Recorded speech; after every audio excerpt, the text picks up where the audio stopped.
talk about this instrument I just finished, which I'm calling the Shenandoah model. Gets its name because a lady in Virginia in the Shenandoah Valley had me make up one just like this as a special order. The dogwood blossom was her idea.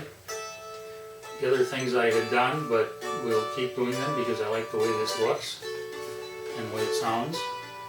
The top soundboard is basswood, poplar on the bottom, aromatic red cedar on the sides, and this little strip on the fretboard. This fretboard has cherry on the top. We could easily change that because that wouldn't change the sound at all. Today I'm going to play a few things to show you what it sounds like, but along with that, we're going to talk about the fretboard a little bit and show off this capo. That allows me to play a couple of different keys and give it some different sounds.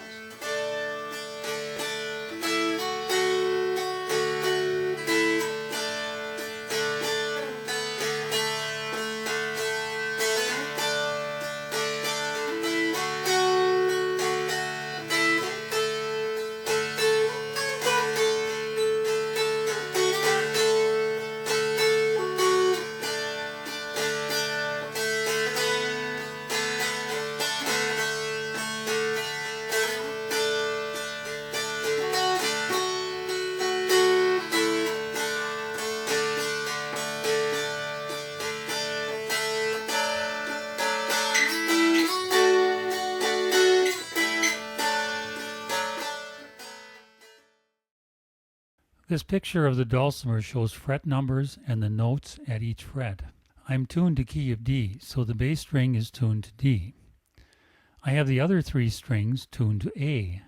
Another common tuning would tune the middle string to A, but tune the melody strings to D, one octave higher than the bass string. The arrows at the left and right point to the nut and the bridge of the instrument, which are the endpoints of string vibration. To raise the pitch by one octave, we press the string at the midpoint. That would be the 7th fret. The middle arrow is pointing to it. If we place a capo at this point, we're still in the same key, but we'll play the song an octave higher. If you're playing with other people and someone does this, it will make a nice change to the sound.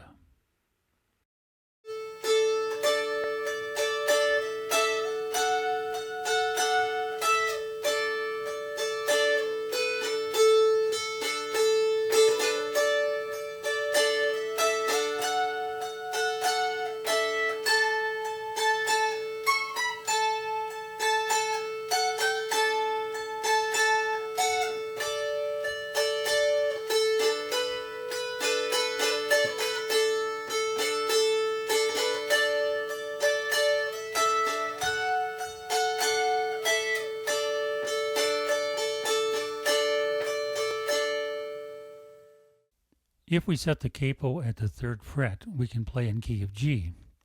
If you look at the notes we'll be using, it's like playing a shorter dulcimer that is tuned G, D, D, and D.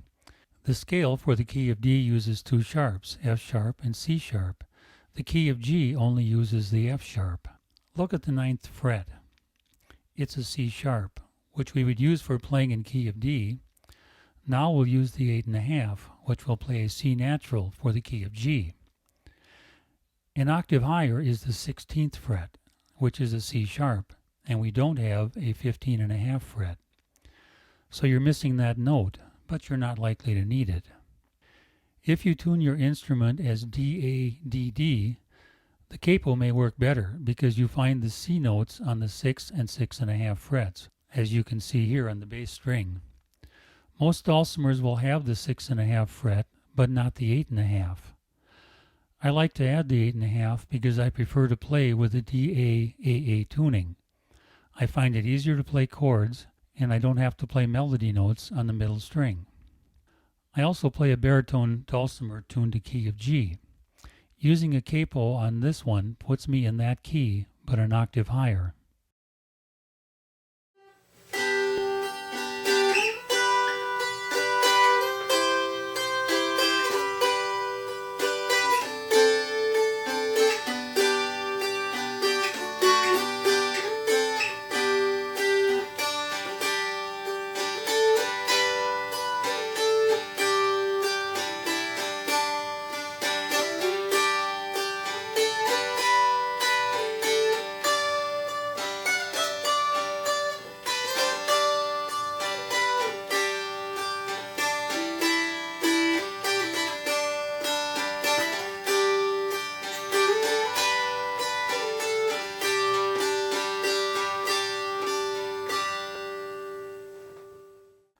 If you set the capo at the 4th fret, you can play in key of A, but I won't demonstrate that right now.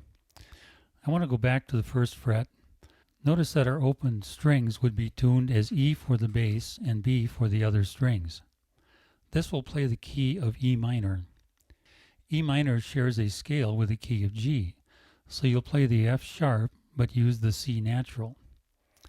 This is an easy way to play songs in a minor scale. I'll finish this video with a verse of Scarborough Fair. I hope this has been informative, and thank you for watching.